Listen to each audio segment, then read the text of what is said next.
제가 부교육자로 서울 왕성교회에서 그렇게 사역을 어, 했을 때가 있었습니다.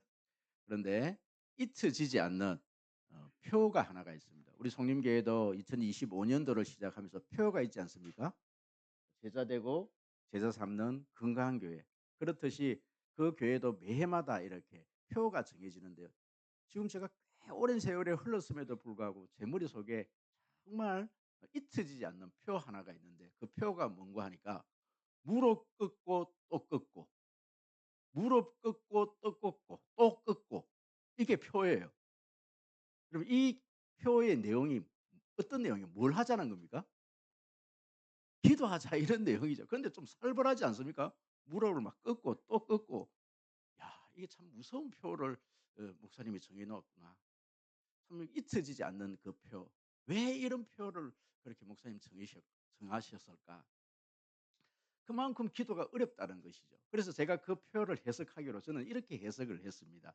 내 의지를 꺾고 또 꺾어야만이 기도를 할 수 있는 것이다.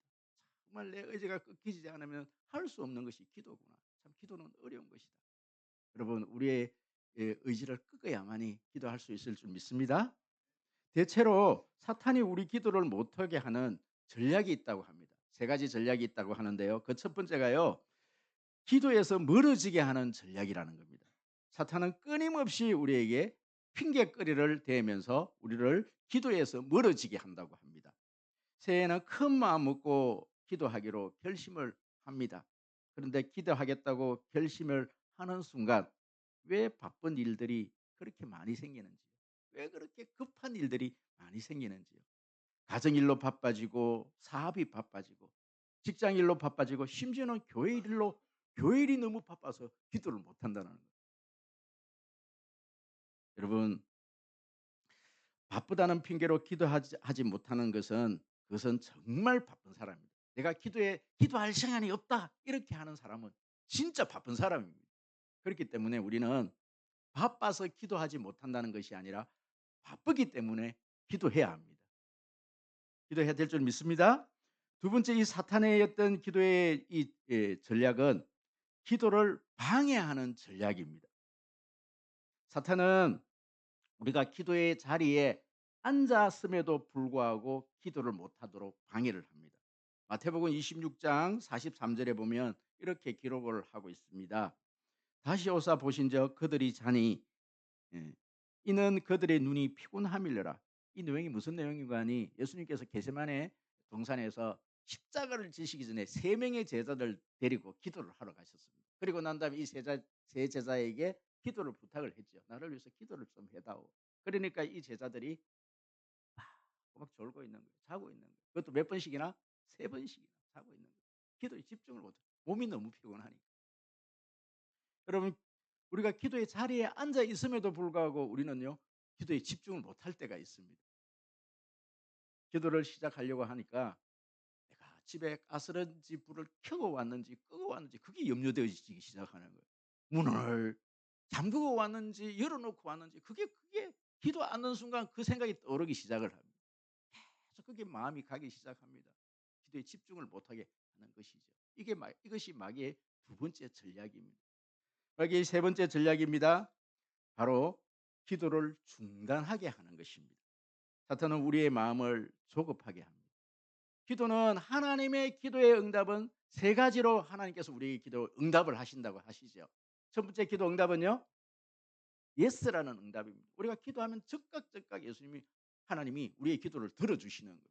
얼마나 기분이 좋아서 더 열심히 기도하겠습니다. 그런데 우리가 기도를 하는데요. 하나님 우리에게 노라고 할 때가 있습니다. 안 돼. 절대 지금 들어줘서 안 될 경우에는 우리 주님이 그 기도를 안 되라고 노라고 그렇게 대답을 하는 것이죠. 또 마지막 한 가지가 있습니다. 그 기도 제목은 그 기도 응답은요. wait 기다려라. 지금은 안 되니까 좀 기다려라. 이게 이제 우리가요. 기도를 하면서 더 이상 기도를 못 하고 우리가 중단해 버리는 경우인 것이지요. 그 예가 바로 아브라함과 사례 대표적인 예입니다. 분명히 하나님께서 이 아브라함을 통해서 사례를 통해서 네 몸에서 태어난 아들을 줄 것이다. 네 몸으로 아들을 줄 것이다. 약속이 있음에도 불구하고 이 사례는요, 기다리지를 못하는 거예요. 자신의 몸종 하가를 아브라함에게 줘서 이스마엘을 낳는 그런 어떤 엄청난 어떤 불순종의 아들을 낳게 되는 것이죠. 여러분, 그렇습니다. 이처럼 기도의 응답이 늦어지면 우리는 기도가 더 이상 소용이 없다고 생각을 합니다. 그래서 기도를 중단하게 되는 것이죠. 하나님의 자녀는요, 어떠한 경우에도 기도를 중단할 수가 없습니다. 기도가 중단되어서도 안 됩니다. 왜요? 물고기가 이 물을 떠나서는 살 수 없듯이 우리 하나님의 자녀는 기도를 하지 않고서는 살 수가 없기 때문에 그렇습니다. 그리고 기도를 정의할 때 기도는 호흡이다 이렇게 정의를 하거든요. 사람이 숨을 쉬지 않고서는 살 수 없듯이 하나님의 자녀는 기도 없이는 살 수 없어야 됩니다. 그런데 하나님의 자녀임에도 잘 살고 있다. 그래서 무슨 문제가 있는 것이지. 저는 2025년도를 시작하면서 지금 우리 송림교회는 특별 새벽기도 주간이고 지난 어제 아래 금요일 날 제가 송림교회 부임해서 정말 하고 싶었던 그 부르짖는 기도 그것을 하게 되었습니다. 얼마나 감사했는지. 일단요, 제가 그 기도를 마치고 난 다음에 제가 우리 이 옆에 있는 우리 찬양단 우리 친구들하고 우리 청년들하고 좀 살 것 같다. 내가 이제 숨이 쉬어진다. 이런 표현을 했습니다. 여러분, 바라건대 사도행전 1장 8절 말씀처럼 오직 성령이 너희에게 임하시면 너희가 권능을 받고 예루살렘과 온 유대와 땅끝까지 이르러 내 증인이 되리라.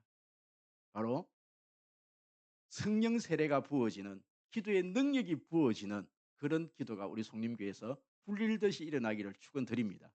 저는 우리 송림교회가 2025년도는 정말 기도의 불이 활활 타오르는 그런 역사가 일어날 줄 저는 믿습니다. 그러기 위해서는 좀 기도의 원리들을 우리가 좀 배워야 되는데 오늘 이 말씀 여러분 마음에 새길 수 있기를 바랍니다. 여러분 한번 따라 한번 해보실까요? 아무것도 염려하지 말고 다만 모든 일에 기도와 간구로 너희 구할 것을 감사함으로 하나님께 아뢰라. 우리 송림교회가 기도의 능력으로 충만해지기를 주님의 이름으로 축원드립니다. 그러기 위해서는 첫 번째 기도 원리 한 가지를 이 빌립보서를 통해서 배우기를 원하는데 그 첫 번째가요. 아무것도 염려를 하지 말라는 것입니다. 마태복음 6장 27절에 보니까 너희 중에 누가 염려함으로 그 키를 한 자라도 더할 수 있느냐. 우리가 염려를 해갖고 우리가 키 작다고 아무리 염려해도 그 키를 한 자 더 키울 수가 없다라는 거예요. 또 다른 본문에 보니까 그 목숨을 더 이렇게 연장할 수가 없다는 거예요. 목숨에 대해서는 아무리가 염려해도 이 죽음의 문제를 해결할 수가 없다라는 것이죠. 우리가 왜 염려를 하지 말아야 되는가? 영어에 보면 이 염려라는 이 단어를 영어는 worry라는 단어를 쓰죠. worry. 그러니까 염려하지 말라 이거는 영어로 그러면 뭘까요? don't worry라 그러잖아요. don't worry라 그러는데 이 worry라는 이 단어는요. 우리 한국 사람에게는 굉장히 익숙한 단어입니다. 어렸을 때 우리 강아지를 부를 때 뭐라 그래요? 워리 이렇게 부르지 않습니까? 그런데 이 단어가 굉장히 우리 한국 사람들에게 참 편안한 단어인데 이 단어가 고대 앵글로 색선어의 외겐이라는 이 단어에서 그렇게 유래가 됐는데요.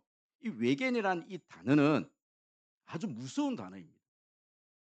여러분 자주 쓰지는 않지만은 이 월이라는 이 단어를 이렇게 찾아보면 한 세 번째 정도 뜻의 이 나오는데 여러분 이 단어는 바로 물어 뜯다, 찢다 이런 의미를 가지고 있어요. 월이라는 단어. 강아지가 막 이 자기 장난감을 막 물어 뜯어 놓으면은 완전히 물어 뜯어 놓는 상태 있지 않습니까? 뭐 이렇게 소민형 이런 거 갖다 놓으면 완전 물어 뜯어 갖고 솜이 막 흩날리게 만드는 그런 상태를 두고 우리 월이라는 이 단어를 써요. 외계인이라는 단어가 거기서 나온 거죠. 그래서 우리가 염려를 하지 말아야 될 이유에 대해서는 이 잠언서 17장 22절에서 이렇게 말씀을 하고 있습니다. 여러분 잠언서 17장 21절 우리 다 같이 한번 읽어볼까요? 앞부분에 있습니다. 다 같이 시작. 마음의 즐거움은 양약이라도 심령의 근심은 뼈를 마르게 하느니라. 아멘 아멘. 마음의 즐거움은 기쁨은 참 양약이다. 그런데 여기 보시면 심령의 근심은 이것은 영어로 보면 crucial spirit 이렇게 crucial라는 이 단어 쓰는데 이 심령의 근심이 뭐냐면요. wor이라는 이 단어를 근간으로 하고 있는 거예요. 마음이 다 찢어 놓는 겁니다. 마음을 완전히 다 찢어 마음의 근심, 염려 이것은 우리 마음을 완전히 다 찢어 놓는 그런 상태를 만들어 놓는 거라는 거예요. 걱정, 근심이 우리 마음속에 들어오는 순간 우리 마음은요. 완전히 다 찢어지는 거예요. 현대의 이 현대 병 중에 예 시민성 질환에 대해서 뭐 쉽게 말하면 신경성이라는 단어가 붙어 있는 병명들이 있어요. 신경성 대장염, 신경성 위궤양, 신경성 관절염, 신경성 심장병. 신경성이라고 붙어 있는 이 단어는 다 뭐냐면은 여러분 이게 이 마음에서 오는 병이라는 거예요. 어떤 특별한 어떤 원인이 있는 것이 아니라 염려, 걱정에서 온 병이 전부 다 신경성으로 붙어 있는 겁니다. 이거는 다른 약이 없어요. 어떤 병원에 가면은 어떤 특별한 약이 없다라는 말씀입니다. 2차 세계 대전 때에 미군 전사자가 이 35만 명이라고 합니다. 죽은 사람들이. 그런데 자식이나 남편을 전쟁에 보내 놓고 염려로 죽은 사람들이 염려를 하다가 심장병으로 죽은 사람들이 100만 명이라고 합니다. 그럼 전쟁이 무섭습니까? 아니면 염려가 더 무섭습니까? 훨씬 염려로 죽은 사람들이 많다라는 거예요. 그래서 한 심리학자는 이 염려를 이렇게 설명을 합니다. 염려는 인간을 서서히 죽이는 느린 형태의 자살 행위다. 염려로 사람들이 다 죽어간다는 것이죠. 여러분 이 염려는 우리의 몸을 망가뜨릴 뿐만 아니라 우리의 마음과 우리의 정신까지 피폐하게 만들어냅니다. 그렇기 때문에 염려하지 말아야 되지요. 혹시 여러분 노시보 효과라는 이 단어를 들어보셨습니까? 노시보 효과라는 이런 것을 들어보셨어요? 그 이게 못 이 단어를 못 들어보셨다면 플라시보 효과라 이런 단어는 들어보셨을 겁니다. 이거는 뭐냐면 쉽게 설명하면 이런 거예요. 여러분 군대 가면은요.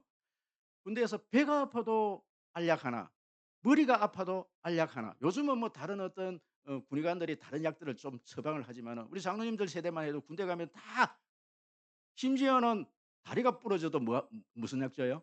알약 하나. 이 알약 하나만 먹고 나면은 무조건 다 나아요 또 군인들은.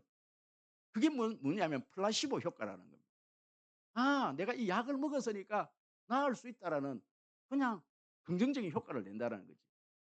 그 반대말이 뭐냐면은 노시보 효과입니다. 전혀 아프지도 않아요. 어느 한순간에 어느 집사님이 "아 집사님 지금 얼굴이 많이 안 좋아요. 지금 많이 아픈 것 같아요." 그럼 그때부터 시름시름 내가 진짜 아파진다는 현상이에요.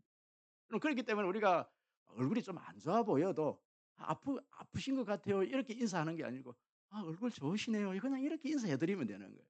물론 안 좋아 보여도 예 안 좋아 보여도. 여러분 그렇기 때문에 여러분 우리는요. 어떡하든 염려는 하지 말아야 됩니다. 이 염려 때문에 많은 사람들이 죽어가는 거예요. 근데 사실 우리가 인생을 살다 보면 염려를 안 할 수가 있습니까? 순간순간 염려가 들어오는 거죠. 많은 어떤 염려가 들어오고 걱정이 들어오고 인생 자체가 염려입니다. 그런데 여러분 오늘 이 본문에서 이 빌립보서에서 이 바울은요. 참 이 바울이 정말 자신은 지금 뭐 이런 뭐 다른 사람에게 뭐 용기를 주고 희망을 주고 뭐 그럴 상황이 되어지지를 못해요. 지금 왜냐하면은 감옥에 있습니다. 언제 죽을지도 모릅니다. 정말 염려 덩어리인 이 바울이 인생을 그렇게 살면서 염려를 해서 뭐 해결되어지는 일이 없더라는 거예요. 그래서 염려를 이기는 법을 이 바울 스스로 뭔가를 하나를 터득을 한 거예요. 그 많은 어떤 힘듦과 어떤 사회의 어떤 곤란함과 어려움 가운데서도 이 바울이 모든 인생을 이긴 방법을 이 바울이 터득을 한 겁니다. 그래서 오늘 이 본문의 말씀을 빌립보서를 통해서 우리에게 그 방법 두 가지를 가르쳐 주고 있는 거예요. 그 첫 번째 방법이 뭐냐면은 모든 일에 모든 일에 뭐 하라? 기도하라. 기도하라. 여러분 여기 보시면 기도하라, 간구하라, 너희 구할 걸 이것을 우리는 성경에서 말하는 삼중 강조다 그렇게 얘기하거든요. 삼중 강 세 번을 강조해서 똑같은 단어를 기도하라, 간구하라, 구하라 이렇게 이야기하는 것은 이것은 그거밖에 없다. 그 방법이 유일하다. 기도하면 모든 것을 해결할 수 있다. 여러분 이것을 강조하는 내용이라는 거예요. 그럼 우리 인생의 해결 방법은 그 어떤 많은 인생의 문제들을 해결하는 방법은 기도밖에 없다라는 건데 여러분 그렇습니다. 우리 세상 사람들은 자신의 염려를 어떻게 해결해 보고자 많은 방법들을 동원을 해요. 어떤 사람은 하루에 담배를 두세 갑을 피우기도 하고요.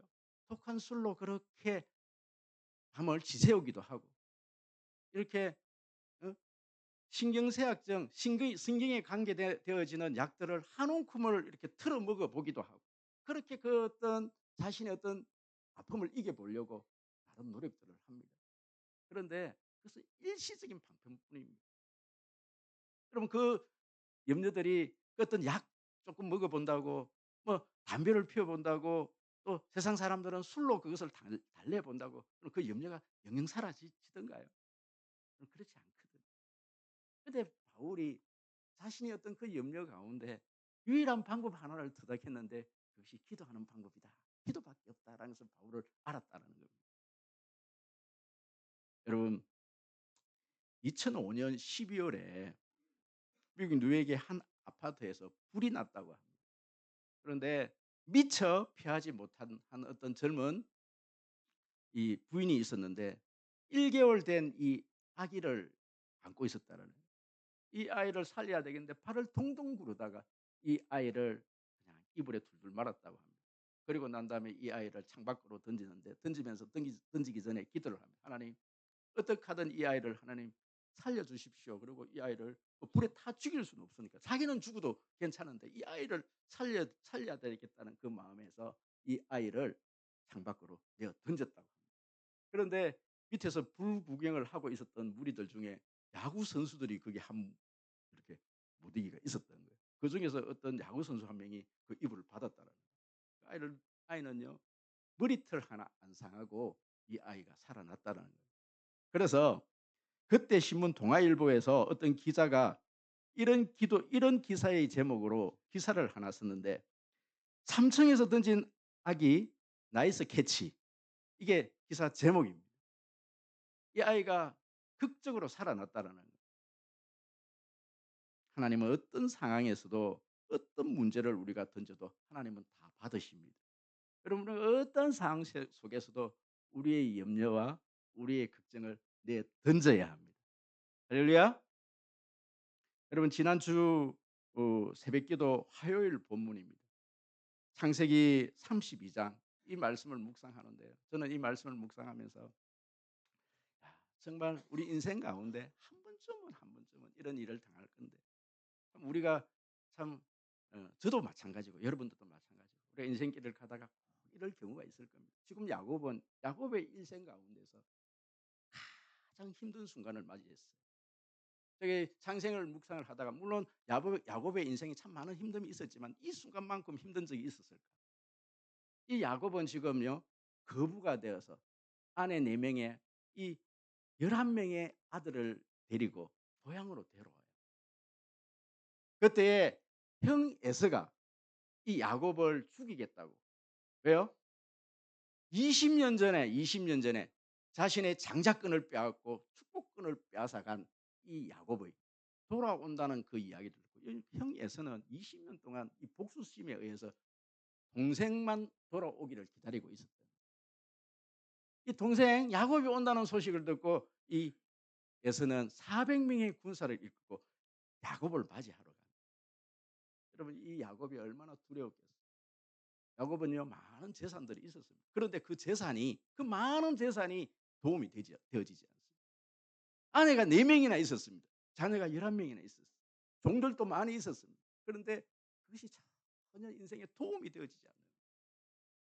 여러분 인생에 있어서 우리가 가지고 있는 물질 내 옆에 있는 여러분 옆에 내 남편이 있지만 내 아내가 있지만 내 자녀들이 있지만 많은 어떤 직원들이 있지만 여러분 그것이 하나도 도움이 되어지지 않을 때가 있어요. 전혀 그것이 힘이 되어지지 않을 때가 있습니다. 아, 형이 죽이겠다고 다가오는 그 어떤 두려움 앞에 이 야곱은요. 이 종들과 이 가축들도 다 강을 건너게 하고 자녀들도 다 강을 건너게 하고 아내들도 강을 건너게 해 놓고 약복강을 건너게 하고 자기는 그날 밤에 혼자 약복강가에 앉아 있는 거예요.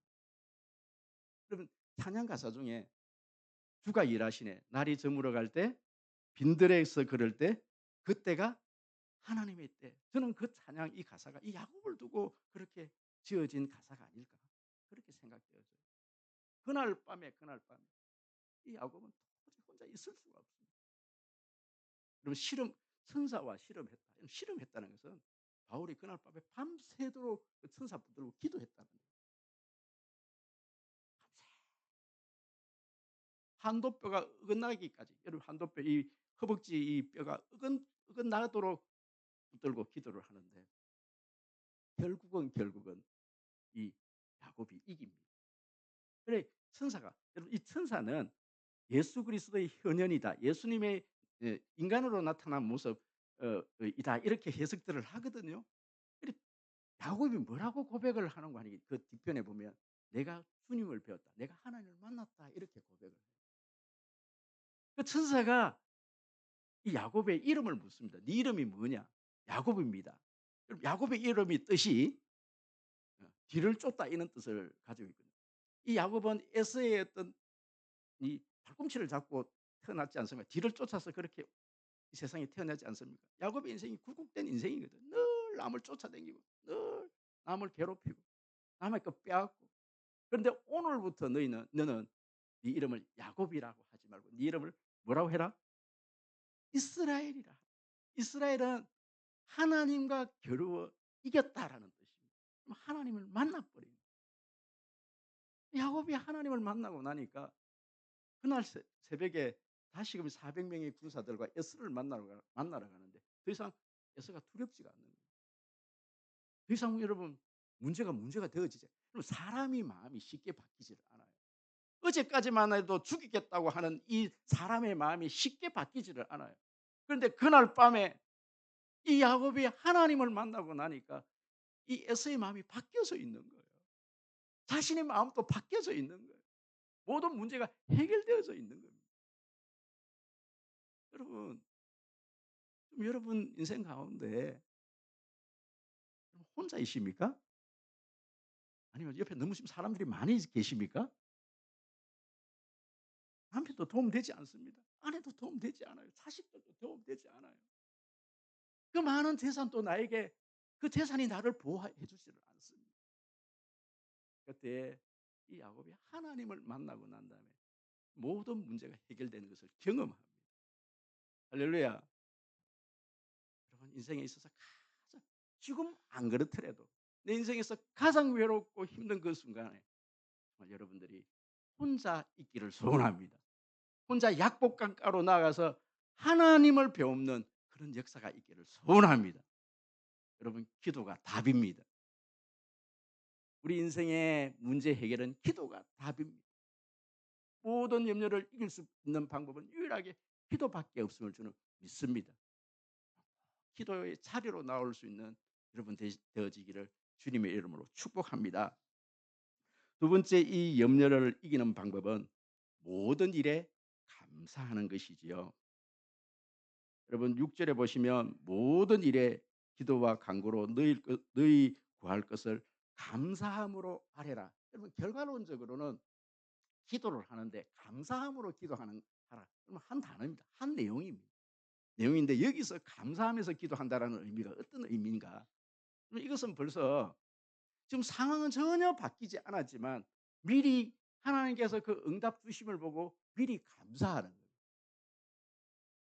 사실 우리가 기도를 하면서 낙심하고 계속해서 기도를 하지 못하는 이유는 하나님께 대한 서운한 마음이 있기 때문에 그렇습니다. 이 무슨 내용인가 하니까요. 우리 성도님들을 이렇게 상담을 하다 보면 많은 우리 성도님들이 하나님에 대해서 좀 섭섭한 마음이 있습니다. 어떠한 섭섭한 마음이 있느냐면요.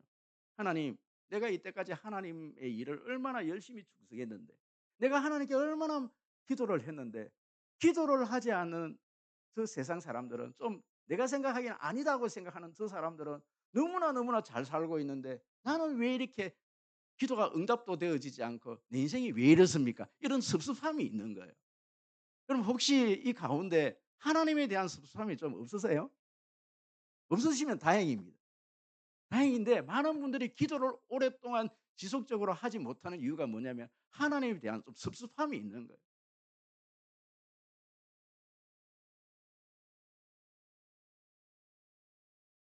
여러분, 지금 하나님께서 우리의 삶 가운데 기적 같은 일들, 내 삶이 여전히 어떤 변화가 일어나지 않고 어떤 상황이 바뀌지 않더라도 감사할 수 있는 여러분 되어지시기를 주의 이름으로 축복합니다.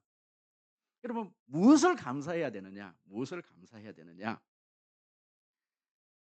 시인 정호성의 서무사를 서무사를 위한 사랑의 동화라는 이 시가 있는데 제가 그걸 한번 드려 볼게요. 바람이 강하게 부는 것은 늘 강하게 하기 위해서야. 바람이 불지 않는다면 넌 뿌리가 약해. 어쩌면 금방 지고 말지도 몰라. 그런데 바람이 강하게 자꾸 불어오니까 넌 쓰러지지 않으려고 깊게 깊게 뿌리를 내린 거야. 그게 다 바람이 너를 위해서 한 일이야. 사실 우린 바람에게 감사해야 돼. 여러분, 바람이 감사되어지십니까? 아니, 지금 밖에 부는 찬바람, 이 현상적인 이 바람 말고 여기는 이 시라는 것은 항상 여기에 의미를 담아야 되지 않겠습니까? 우리 인생에서 칼바람 같은 그런 어떤 아픔, 힘듦, 이 바람이 여러분 감사되어지십니까? 감사되어지시지 않죠. 왜 하나님 나만 갖고 이러느냐고, 왜 날 보고만 나에게만 이런 유독 이런 고난이 오냐고 자꾸 원망이 되어지시죠. 작년 8 월인가요? 어 저희 아내도 그러고 저도 굉장히 어떤 몸에 육체적인 어떤 질병이 와 갖고 뭐 교회에서 휴가를 주셔 갖고 뭐 제주도에 가서 한 10 일을 보낸 적이 있었습니다. 그때 환상숲 곶자왈이라는 그 환상숲에 우리가 좀 탐방을 하게 됐어요. 거기는 비싼 어떤 그런 요금을 지불을 하고 이제 들어가는데 그 이제 해설사를 통해서 그 온 숲에 대해서 해설을 듣는데 참 은혜스러운 얘기를 듣게 돼요. 여러분, 곶자왈이라는 이 뜻은, 자왈이라는 이 뜻은요. 이렇게 덩굴, 덤불, 뭐 돌과 이렇게 은근히 이런 것들이 얽혀져서 나무들이 얽혀 얽혀져서 덤불을 이루는 그 상태를 제주도 방언으로 자왈이라 그러거든요. 곶자왈. 환상숲 곶자왈이라는 곳에서 저희들이 해설을 듣게 되었어요. 여러분, 제주도에는 유명한 세 가지가 있습니다. 바람과 돌과 여자가 유명한데요. 여러분, 제주도에는 흙이 없습니다. 전부 돌밖에 없어요. 돌산. 그것도 화산 돌밖에 없습니다. 그런데 제주도에는 유명한 숲들이, 자활 숲들이 그렇게 많이 있어요. 그 나무 씨앗이 하나가 떨어져 갖고 돌에서 뿌리를 내리는데 돌에 어떻게 뿌리를 내립니까? 그런데 제주도 바람이 너무너무 강하게 부르는 거예요. 너무너무 강하게 부르니까 이 나무들이 이 돌에 뿌리를 내리는데 이 뿌리가요. 나무 줄기보다 훨씬 강하게 돌에 뿌리를 내려버린 거예요. 돌과 동 이 나무들이 전부 돌을 다 안고 있는 겁니다. 그런데 그 뿌리들이 밖으로 드러나 있음에도 불구하고 지금 이 육지에 있는 이 뿌리, 이 나무 뿌리하고는 차원이 다른 단단함으로 이 뿌리를 내리는데 돌을 다 이렇게 안고 있고 서로서로 나무들끼리 뿌리에 뿌리를 연결이 다 돼 있는, 그게 자활입니다. 그러니까 제주도에서 그렇게 제주도 바람이 세어도 그 숲 안에는 나무들은 쓰러짐이 없습니다. 왜요? 이 뿌리가 너무나 너무나 강하게 그 돌들을 다 끌어안고 있고 서로서로 뿌리와 뿌리를 이렇게 어긋맞게 서로서로 묶여 있기 때문에 이 숲에 있는 나무들은 절대 이 뭐 뽑혀서 넘어지는 법이 없다는, 그냥 바람에 의해서 나무가 부러지는 경우도 있어도 뿌리가 뽑혀서 넘어지는 경우가 없다라는. 여러분, 우리 인생의 바람이 참 힘들죠. 우리 옛날 우리 속담에 가지 많은 나무 바람 잘 날 없다. 저는 우리 송림교회 앞으로 바람이 그새면 샜지 더 줄어들지는 않으리라 저는 믿습니다. 왜 그런가 하니까 앞으로 우리 송림교회는요 과제가 훨씬 더 많아질 것이기 때문에 그렇습니다. 여러분 여기에서 아멘이 분명히 나와야 되고요.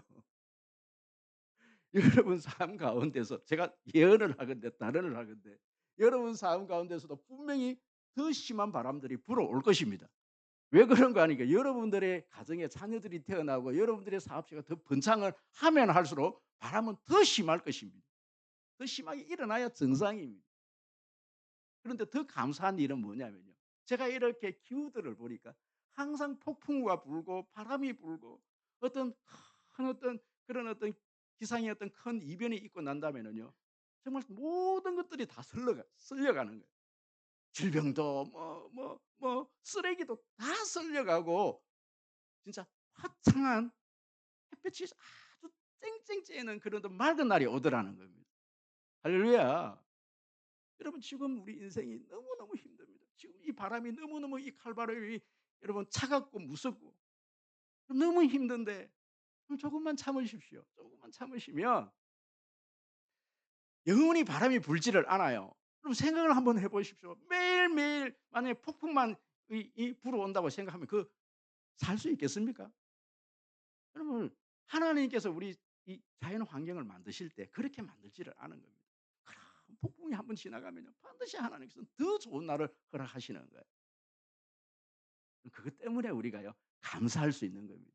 지금 이 불어오는 이 바람들 이 바람만 바라보면 도저히 내가 견딜 수 없을 것 같고 내가 버틸 수 없을 것 같고 내가 도저히 못 이길 것 같은데 그것만 참아내면 그것만 견디내면 그리고 거기에 뿌리만 조금만 더 내리면 어떤 바람이 불어와도 여러분 흔들림이 없습니다.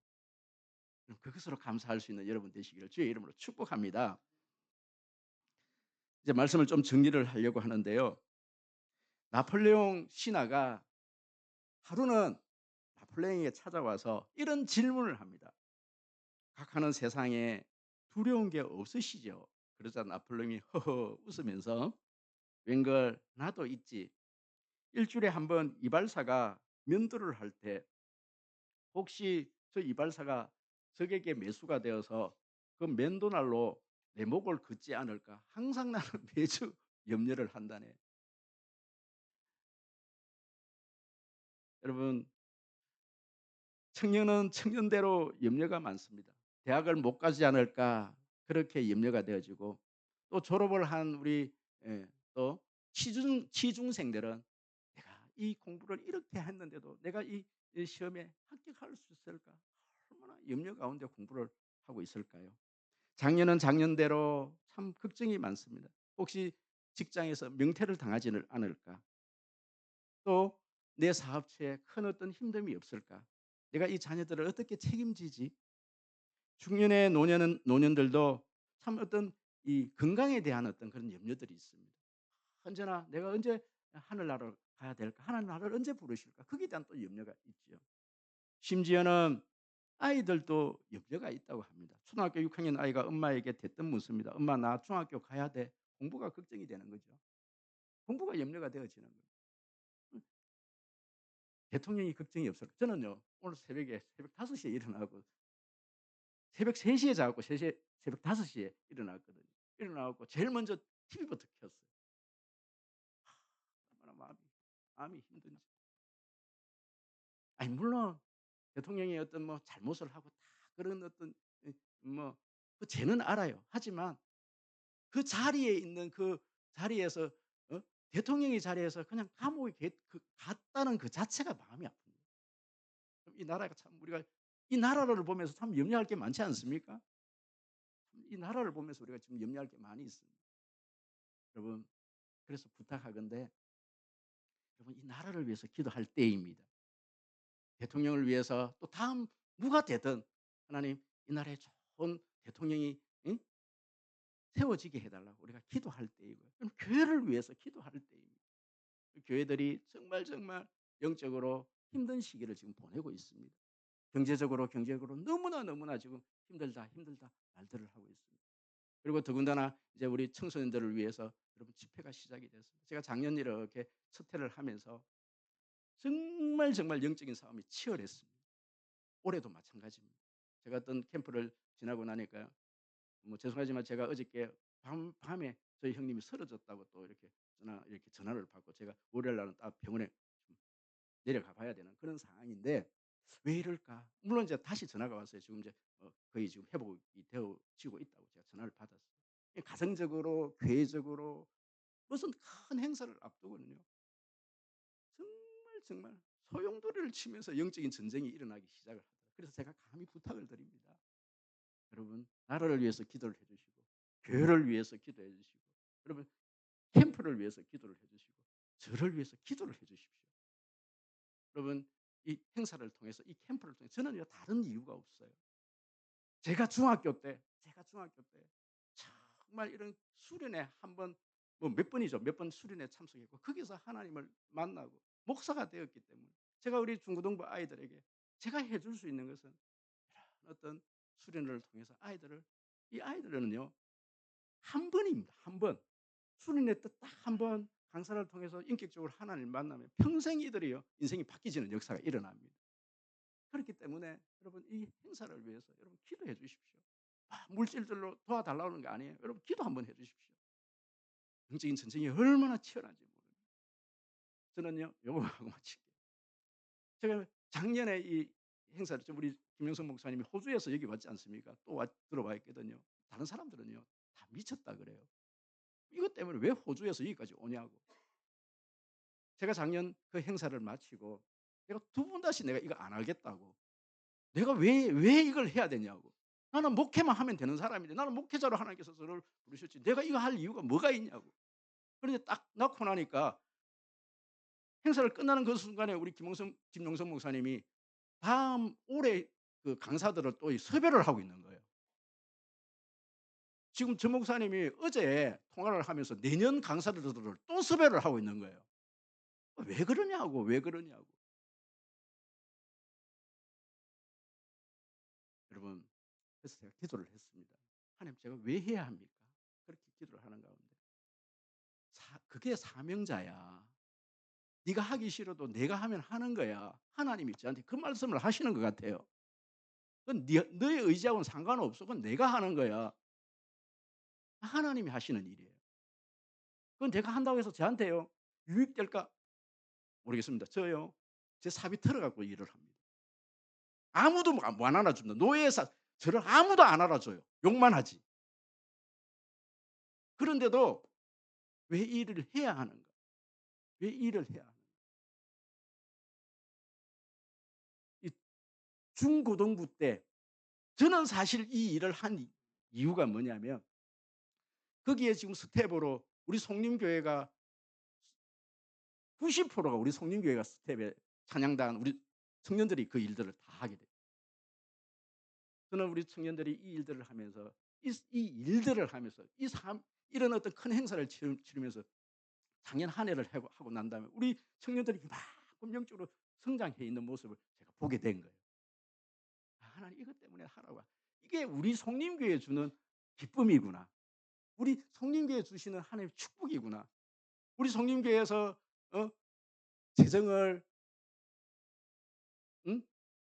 넣어 갖고 밥 봉사하고 왜 이 짓을 하느냐? 왜 이렇게 손해 보는 짓을 하느냐? 다 그렇게 아마 생각하실 분도 분명히 있으실 테예요. 여러분 그런데 그런 어떤 인간적인 어떤 수고와 어떤 열심들을 그 이후에 주시는 하나님의 축복이 더 크기 때문에 그렇습니다. 우리 성림교회 일들을 통해서 우리 성림교회를 하나님께서 우리 청년들을 더 축복할 줄 믿습니다. 이것을 위해서 우리 성도님들을 기도해 주시고 협력해 주시면 우리 성림교회 우리 성도님들을 저는 축복할 줄 믿습니다. 기도해 주십시오. 기도하겠습니다. 하나님